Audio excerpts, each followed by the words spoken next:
Ini mungkin akan jadi pelajaran yang paling berharga yang kalian akan dapatkan di dunia cryptocurrency. Ini kalian nggak akan ketemu materi dimanapun karena ini adalah hasil dari gue pengalaman selama beberapa tahun di dunia cryptocurrency yang gue pengen ajarin ke kalian yang mungkin gue nggak akan sharing di luar dari akademi ini. Kita tahu ya kan, negara-negara seperti Saudi yang menciptakan negara kayak Dubai gitu kan. Itu kenapa mereka bisa bikin negara seperti itu? Karena adanya minyak. Mereka punya resource yang besar. Jadi dari gurun pasir bisa jadi Dubai. Tapi kita misalnya lihat contohnya seperti orang-orang kaya zaman dulu di Amerika. Itu dibikin di railroad. Orang-orang yang super kaya itu karena awalnya diciptakan kereta, ada railroad dan lain-lain. Jadi industrialis. Nah sekarang di era modern ini, menurut gua komoditas yang sangat langka itu bukanlah minyak lagi, tapi apa? Yaitu attention orang, attention ekonomi. Itu kenapa kita bisa lihat Kim Kardashian itu bisa jadi super kaya, Kylie Jenner bisa jadi bilioner paling muda di dunia waktu itu. Kita juga bisa lihat orang-orang seperti Conor McGregor bikin whisky bisa laku. Kenapa? Karena semua itu adalah attention ekonomi.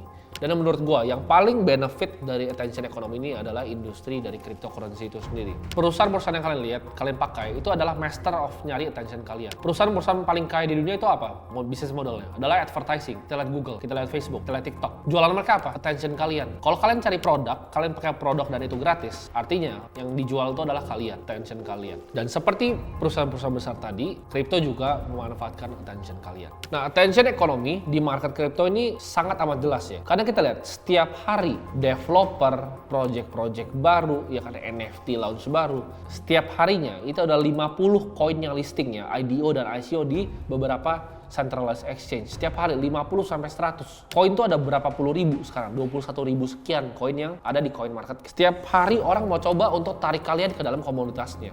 Setiap hari orang mau coba tarik kalian untuk pakai tokennya. Mereka berebutan untuk ngambil uang kalian, ya kan, kasih community, ya kan, jilat-jilatin community, pakai airdrop segala macam.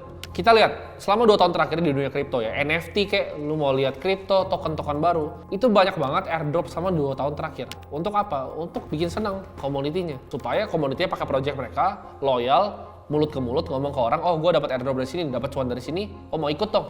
Attention itu sangat amat langka, karena kita tahu sendiri, kita buka video kadang udah males ya kan. Kalian nonton video ini mungkin ini udah kalian buka beberapa kali gitu, nonton sekali bosan, karena attention kita di era zaman sekarang itu langka.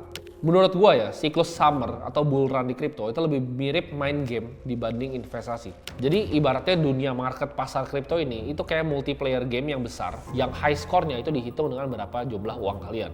Tapi yang mainin itu satu dunia. Pandangan gue ya, kenapa attention ekonomi itu begitu kuat di kripto? Karena gini, misalnya retail di Twitter ya, retail Indonesia, itu banyak yang nggak punya kapasitas dan kapabilitas untuk analisa project secara fundamental dan juga teknikal. Jadi mereka lari ke suatu hal lain, yaitu ngikut orang. Oh ini ada orang influencer bilang ini, gue akan ikut dia.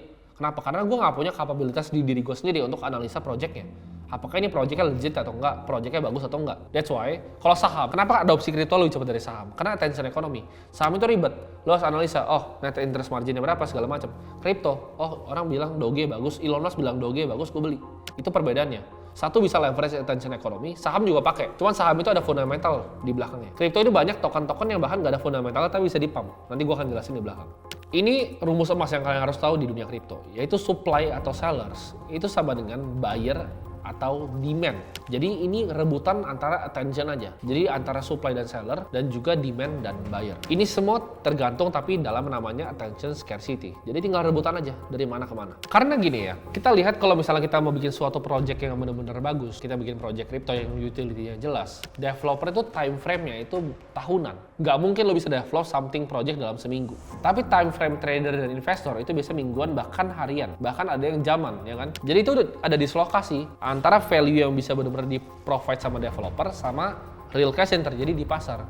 Dibilang projectnya setahun lagi dibikinnya, timeline-nya masih 1-2 tahun, tapi tokennya udah ke-pump dulu 1-2 bulan. Jadi itu yang bisa terjadi di kripto. Kenapa? Karena attention ekonomi. Di saat bull run, token yang menang itu bukan project yang terbaik. Project bagus itu bisa tiduran. Yang naik itu apa? Project bagus tapi yang populer. Jadi jangan hilang kata-kata populer ini. Karena kalau cuma project bagus saja itu bisa ditinggalin. Ini gue bakal kategorin. Project bagus tapi nggak populer itu akan tercipta namanya niche market. Project baik yang populer itu pasti jadi winner namanya.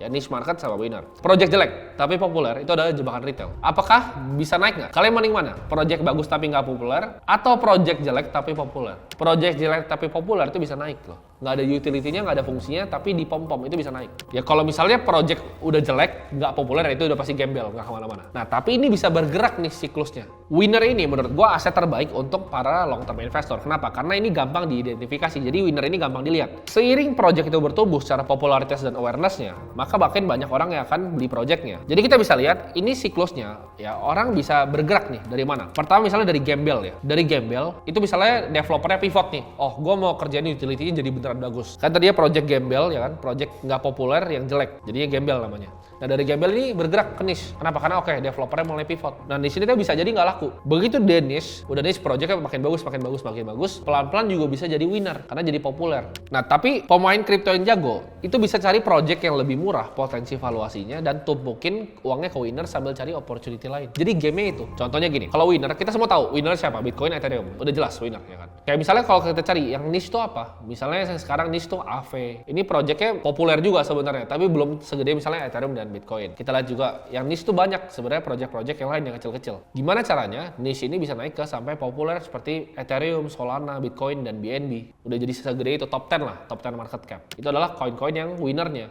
Nah jadi yang jago, kalau lagi bear market kayak gini, mereka main di winner. Jadi portonya gede di winner dulu. Bitcoin, ETH aja, nggak usah pusing. Bitcoin, ETH, BNB. Nah begitu nanti marketnya ini udah mulai mau recover nih, mau boom nih, mulai cari yang niche gitu. Kalian bayangin nggak? Kalau kalian ketemu Solana di harga $2 sampai 290 gitu. Kaya raya kalian. Kalian taruh uang 10 juta, wah jadi miliaran itu. Gimana caranya? Kalian cari yang niche. Jadi kalian spot pergerakannya. Atau misalnya kalian cari dari Gembel ke niche, dari niche ke winner. Atau bahkan dari Gembel ke retail trap, dari bawah ke atas itu bisa naik. Jadi ini semua tergantung skill kalian dalam ngelihat projectnya. Jadi klasifikasi dalam 4 ini ya, Gembel, niche, retail trap, sama winner. Di sini gue nggak bilang bahwa retail trap gue nggak bisa untung, bisa juga. Yang di Doge banyak yang untung, Shiba banyak yang untung, SafeMoon banyak yang untung.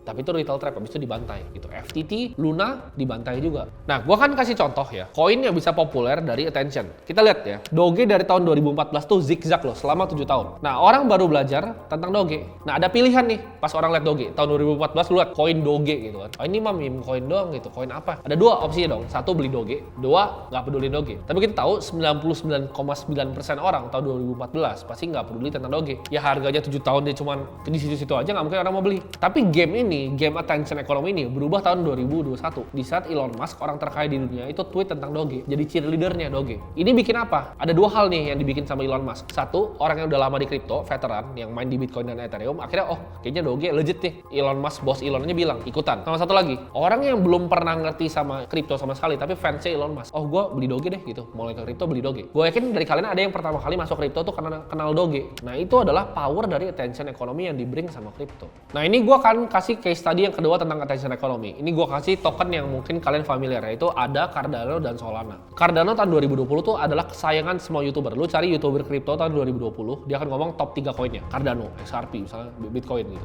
Cardano selalu disebut. Tapi kalau kita lihat value-nya antara Solana dan Cardano, kalau lu bikin pairing-nya Solana Cardano, itu turunnya dalam banget, 94%. Kenapa bisa disparity tinggi banget? Padahal kan Cardano dibilangnya Ethereum killer, ya kan? Wah, lebih cepat, lebih efisien, bekas orang yang bikin Ethereum. Tapi kenapa? Pertanyaannya, Solana lebih tinggi. Padahal Solananya kadang mati gitu sistemnya. Karena attention economy yang dibawa sama Sam Bankman waktu itu. Jadi dia lebih ngerti cara mainin attention economy di Solana dibanding timnya Cardano. Cardano lebih nggak populer dibanding Solana. 93% drop down dari relative value kita lihat dari pairing Cardano dan Solana. Nah, attention itu salah satu resource yang langka. Nah, gimana caranya up to date di crypto? Caranya kalian masuk dive deep. Ini cara gue cari altcoin ya. Kalian cari ya Bitcoin yang forumnya bitcoin.org. Itu kalian ke bawah tuh ada altcoin discussion, itu kalian klik. Di situ banyak banget diskusi tentang altcoin yang bakal naik. Kita juga bisa masuk ke Reddit ya cryptocurrency. Kita masuk ke Twitter. Kalian buka Twitter, kalian cek Twitter gue pribadi, cek following gue, kalian follow-followin aja. Itu banyak banget info-info yang menarik dan cepat beritanya di sana. Kenapa harus up to date dan cepat? Karena crypto itu adalah attention economy. Saran gue apa untuk sekarang? Kita hold winners dan kita avoid